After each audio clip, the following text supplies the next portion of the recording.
ಇದು ಹಿಂಗೆ ಮುಂದುವರಿಲಿ, ಇವ್ರ ಮಾತಿಗೆ ಮುಂದುವರಿಬೇಕು, ಇವ್ರ ನಡೆಗೆ ಮುಂದುವರಿಬೇಕು, ಇವ್ರ ಡ್ಯಾನ್ಸ್ ಹಿಂಗೆ ಮಾಡಬೇಕು. ಇನ್ನೂ ಸ್ವಲ್ಪ ಹೆಚ್ಚು ಡ್ಯಾನ್ಸ್ ಕಲ್ತ್ಕೊಂಡು ಬರಲಿ ಅಂತ ನಾನು ಅಪೇಕ್ಷೆ ಮಾಡ್ತೀನಿ. ಮಾಡಿ ಇದೇ ರೀತಿ ನೀವು ಮಾಡ್ತಾಯಿರಿ. ಇನ್ನೂ 3 ವರ್ಷ ಇದೆ. ನೀವು ಏನೆಲ್ಲ ಮಾಡಬೇಕು ಈ 3 ವರ್ಷದಲ್ಲಿ ಮಾಡಿ. ಆಮೇಲೆ ನಿಮಗೆ ಖಂಡಿತ ಈ ರಾಜ್ಯದಲ್ಲಲ್ಲ, ಈ ದೇಶದಲ್ಲಲ್ಲ, ಎಲ್ಲಿ ಕೂಡ ನಿಮಗೆ ಅವಕಾಶ ಇರೋದಿಲ್ಲ. ನಾನು ಇವತ್ತು ಹೇಳ್ತಾ ಇದ್ದೀನಿ, please note my point. Sudhakar ಅಲ್ಲ, ಅವ್ರ ಅಪ್ಪನ ಕೈಯಲ್ಲೂ ಆಗಲ್ಲ ಅಂತೇಳಿ ಮಿಸ್ಟರ್ ನೀವಲ್ಲ, ನಿಮ್ಮ ಅಪ್ಪನ ಕೈಯಲ್ಲೂ ನನ್ನ ಟಚ್ ಮಾಡೋಕ್ಕಾಗಲ್ಲ. ಬರ್ದಿಟ್ಕೋ. ಕೋವಿಡ್ ಅಲ್ಲಿ ನೀನು ಒಳಗೆ ಕಳಿಸ್ತಿರ್ತೀನಿ, ನಾನು ಬರ್ದಿಟ್ಕೋ. ಏನೋ ಶಾಸಕರಿಗೆ ಎಚ್ಚರಿಕೆ ಕೊಡೋದಂತ. ಶಾಸಕರು ಏನಾದ್ರು ನಿಮ್ಮ ತರ ಅಡ್ಡ ರಾಜಕೀಯ ಮಾಡೋದು, ಬ್ಲಾಕ್ ಮೇಲ್ ರಾಜಕೀಯ ಮಾಡೋದು, ಅವೆಲ್ಲ ಏನಾದ್ರು ನಿಮ್ಮ ರಾಜಕಾರಣಿಗಳು, ನಿಮ್ಮ ನಾಯಕರು ಮಾಡ್ತಾರಲ್ಲ, ಅದೇನಾದ್ರು ನಮ್ಮ ಶಾಸಕರೇನಾದ್ರು ಕಲ್ತಿದ್ರೆ ನೀವು ಇಷ್ಟೊತ್ತು ಚಿಕ್ಕಬಳ್ಳಾಪುರದಲ್ಲಿ ಯಾರು ವಾಸ ಕೂಡ ಆಗ್ತಾ ಇರಲಿಲ್ಲ. ಚಿಕ್ಕಬಳ್ಳಾಪುರ ಕ್ಷೇತ್ರದಿಂದ ಅವ್ರನ್ನ ಜನಪ್ರತಿನಿಧಿಯಾಗಿ ಆಯ್ಕೆ ಮಾಡಿದ್ದಾರೆ. ಅವ್ರು ಕೊಡುವಂಥ ಗೌರವ, ಜನಪ್ರತಿನಿಧಿ ಆಗಿರ್ತಕ್ಕಂಥವ್ರು, ಸಾರ್ವಜನಿಕರು ಎಲ್ಲರೂ ಕೊಡಬೇಕಾಗಿರ್ತಕ್ಕಂಥ ಜವಾಬ್ದಾರಿ ಇರ್ತದೆ. ಅವ್ರ ಬಗ್ಗೆ ಇವರು ಈ ದೇಶದಲ್ಲೇ ಇರಲ್ಲ, ಈ ರಾಜ್ಯದಲ್ಲೇ ಇರಲ್ಲ, ಎಲ್ಲೂ ಇರಲ್ಲ ಅಂತ ಹೇಳೋದಕ್ಕೆ ಅವರೇ 2023ರಲ್ಲೇ ಜನ ತೋರಿಸಿದ್ದಾರೆ ಅದನ್ನು, ಯಾರು ಇರಬೇಕು ಯಾರಿಲ್ಲ ಅಂತ. ಅದನ್ನು ಪುನಃ ಚಿಕ್ಕಬಳ್ಳಾಪುರ ನಗರದ ಜಿಲ್ಲಾ ಪತ್ರಕರ್ತರ ಭವನದಲ್ಲಿ ಕಾಂಗ್ರೆಸ್ ಹಿರಿಯ ಮುಖಂಡರು ಮತ್ತು ನಗರಸಭೆ ಸದಸ್ಯರು ಸೇರಿ ಸುದ್ದಿಗೋಷ್ಠಿ ನಡೆಸಿ ಮಾತನಾಡಿದ ಕಾಂಗ್ರೆಸ್ ಪಕ್ಷದ ಜಿಲ್ಲಾಧ್ಯಕ್ಷ ಕೆಎನ್ ಕೇಶವರೆಡ್ಡಿ, ನಗರಸಭೆ ಚುನಾವಣೆಯ ದಿನ ಸಂಸದರ ನಡೆದುಕೊಂಡ ರೀತಿ, ಶಾಸಕರ ಬಗ್ಗೆ ಮಾಧ್ಯಮದವರ ಮುಂದೆ ನೀಡಿದ ಹೇಳಿಕೆ ಇದ್ಯಾವುದು ಪ್ರಬುದ್ಧ ರಾಜಕಾರಣಿಯ ಮಾತಿನಂತೆ ಇರಲಿಲ್ಲ. ರಾಷ್ಟ್ರೀಯ ಪಕ್ಷದ ಅಧ್ಯಕ್ಷನಾದ ನನ್ನನ್ನು ಏಯ್ ಯಾಕಿಲ್ಲಿದ್ದೀಯಾ ಎನ್ನುವಷ್ಟರ ಮಟ್ಟಿಗೆ ಅವರ ದುರ್ವರ್ತನೆ ಇದ್ದು, ಇದಕ್ಕೆ ನಮ್ಮ ಖಂಡನೆ ಇದೆ. ಚುನಾವಣಾಧಿಕಾರಿ ಅನುಮತಿ ಪಡೆದೇ 1 ಗಂಟೆವರೆಗೂ ನಮ್ಮ ಸದಸ್ಯರಿಗೆ ವಿಪ್ ಜಾರಿ ಮಾಡಲು ನಿಂತಿದ್ದು ತಪ್ಪೇ ಎಂದ ಅವರು, ಕಾನೂನಿನಲ್ಲಿ ಇದಕ್ಕೆ ಅವಕಾಶವಿದೆ ಎಂಬುದು ಗೊತ್ತಿದ್ರೂ ದರ್ಪ ದೌರ್ಜನ್ಯ ಸಹಿತ ದುರ್ವರ್ತನೆ ತೋರಿದ್ದಾರೆ. ಇದು ಸಂಸದನ ಸ್ಥಾನಕ್ಕೆ ಧಕ್ಕೆ ತಂದಂತೆ. ಗೆದ್ದಿರ್ತಕ್ಕಂಥ ಸದಸ್ಯರನ್ನ ಹೈಜಾಕ್ ಮಾಡಿ ಹೊರದೇಶಗಳಿಗೆ ಕರ್ಕೊಂಡೋಗಿ ಚುನಾವಣೆ ನಡೆಯೋ ಸಮಯದಲ್ಲಿ ಅವ್ರನ್ನ ಕೆಳಗೆ ಇಳಿಯೋದಕ್ಕೆ ಬಿಡದಂಗೆ ಹತಾಶರಾಗಿ ಅವರು ನಡ್ಕೊಂಡಂಥ ರೀತಿ ತಾವೆಲ್ಲ ನೋಡಿದ್ದೀವಿ. ಅವ್ರಿಗೆ ಆ ಬದ್ಧತೆ ಇದ್ದರೆ ಹಿಂದೆ ನಡೆದಂಥ ಚುನಾವಣೆಯಲ್ಲೂ ನಮ್ಮ ಪಕ್ಷದ ಸದಸ್ಯರನ್ನ ಅವರು ಹಣಬಲದಿಂದ ಖರೀದಿ ಮಾಡಿ ಮತವನ್ನು ಹಾಕಿಸ್ಕೊಂಡಿದ್ರು. ಅವರಿಗೆ ಈ ಪಟ್ಟಣದ ಜನಾಭಿಪ್ರಾಯ ಇರಲಿಲ್ಲ. ಅವ್ರಿಗೆ ಆ ನೈತಿಕತೆ ಇದ್ದಿದ್ರೆ ನಮ್ಮಿಂದ ತೆಗೆದುಕೊಂಡು ಹೋಗಿರ್ತಕ್ಕಂಥ ಹಿಂದೆ ನಡೆದಂಥ ಅಧ್ಯಕ್ಷ ಚುನಾವಣೆಯಲ್ಲಿ ಯಾರ್ಯಾರು ಅವ್ರ ಪಕ್ಷಕ್ಕೆ ಅವ್ರ ಅಭ್ಯರ್ಥಿಗೆ ವೋಟ್ ಮಾಡಿದ್ರು ಅವರನ್ನು ನಮ್ಮ ಕಾಂಗ್ರೆಸ್ ಪಕ್ಷದಿಂದ ಗೆದ್ದಂಥವರು ರಾಜೀನಾಮೆ ಕೊಡಿಸಿ ತಿರುಗಿ ಚುನಾವಣೆಗೆ ಹೋಗಿ ಅವ್ರ ಪಕ್ಷ ಗೆಲ್ಸ್ಕೊಂಡು ಬಂದಿದ್ದರೆ ಅದು ಬದ್ಧತೆ ಅಂತ ಹೇಳ್ಬೋದಾಗಿ. ಮಾತಾಡಿದಂಥ ರೀತಿ ಇಡೀ ವಾಟ್ಸಪ್ಪು ಫೇಸ್ಬುಕ್ಕಲ್ಲೆಲ್ಲ ನೋಡಿದ್ದು, ಇಡೀ ತಾವೆಲ್ಲ ಮಾಧ್ಯಮದಲ್ಲೆಲ್ಲ ಪ್ರಚಾರ ಮಾಡಿದ್ದೀರಿ. ಸಬ್ ಇನ್ಸ್ಪೆಕ್ಟ್ರನ್ನ, ಸರ್ಕಲ್ ಇನ್ಸ್ಪೆಕ್ಟ್ರನ್ನ ಸಿಂಗ್ಲರಾಗಿ ಮಾತಾಡ್ತಾರೆ. ನಮ್ಗೆ ಹೇಳ್ತಾರೆ ನೀವೇನು ಅದೇನೋ ಮಾತಂದರು, ದೌರ್ಜನ್ಯ ಮಾಡೋಕ್ಕೆ ಬಂದಿದ್ದಾರೆ, ಕಾನೂನು ಕೈಗೆತ್ಕೊಂತ. ಕಾನೂನು ನಾವು ಕೈಗೆತ್ಕೊಂಡು ನಾವು ಹೇಳ್ತಾ ಇದ್ದೀವಿ, ನಾವು ಯಾರಿಗೂ ಅಡ್ಡಿ ಮಾಡೋದಿಲ್ಲ, ನೀವು ಇಳಿದು ಹೋಗ್ಬೋದು ಅಂತ. ಯಾಕೆ ಅವ್ರು ಹತಾಶಾಗಿ ಇಳಿದು ಹೋಗ್ಬೋದಾಗಿತ್ತಲ್ಲ? ನಮ್ಮವರೆಲ್ಲ ಸರಾಗಿ ಹೋದ್ರಲ್ಲ ಒಳಗಡೆಗೆ, ಅವರು ಬಸ್ಸಿಂದ ಇಳಿದು ಕರ್ಕೊಂಡು ಹೋಗ್ಬೋದಾಗಿತ್ತು. ಆದರೂ ಅವರು ಆ ಥರ ಮಾತಾಡಿದ್ದಾರೆ. ಶಾಸಕರು ರಾಜಕಾರಣಕ್ಕೆ ಹೊಸಬ್ರು ಇರ್ಬೋದು, ಆದರೆ ಕಾಂಗ್ರೆಸ್ ಪಕ್ಷ ಅವ್ರನ್ನ ಅಭ್ಯರ್ಥಿ ಮಾಡಿ ಇವತ್ತು ಚಿಕ್ಕಬಳ್ಳಾಪುರ ಕ್ಷೇತ್ರದಿಂದ ಅವ್ರನ್ನ ಜನಪ್ರತಿನಿಧಿಯಾಗಿ ಆಯ್ಕೆ ಮಾಡಿದ್ದಾರೆ. ಅವ್ರು ಕೊಡುವಂಥ ಗೌರವ, ಜನಪ್ರತಿನಿಧಿ ಆಗಿರ್ತಕ್ಕಂಥವ್ರು, ಸಾರ್ವಜನಿಕರು ಎಲ್ಲರೂ ಕೊಡಬೇಕಾಗಿರ್ತಕ್ಕಂಥ ಜವಾಬ್ದಾರಿ ಇರ್ತದೆ. ಅವ್ರ ಬಗ್ಗೆ ಇವರು ಈ ದೇಶದಲ್ಲೇ ಇರಲ್ಲ, ಈ ರಾಜ್ಯದಲ್ಲೇ ಇರಲ್ಲ, ಎಲ್ಲೂ ಇರಲ್ಲ ಅಂತ ಹೇಳೋದಕ್ಕೆ ಅವರೇ 2023ರಲ್ಲೇ ಜನ ತೋರಿಸಿದ್ದಾರೆ ಅದನ್ನು, ಯಾರು ಇರಬೇಕು ಯಾರಿಲ್ಲ ಅಂತ. ಅದನ್ನು ಪುನಃ ಉಚ್ಚಾರಣೆ ಮಾಡುವಂಥ ಅವಶ್ಯಕತೆ ಇರಲ್ಲ.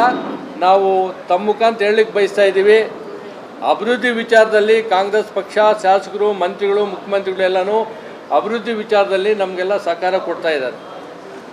ಅದ್ರ ವಿಚಾರದಲ್ಲಿ ಏನಾದರೂ ಇದ್ದರೆ ಅವರು ಮಾತಾಡ್ಬೋದು.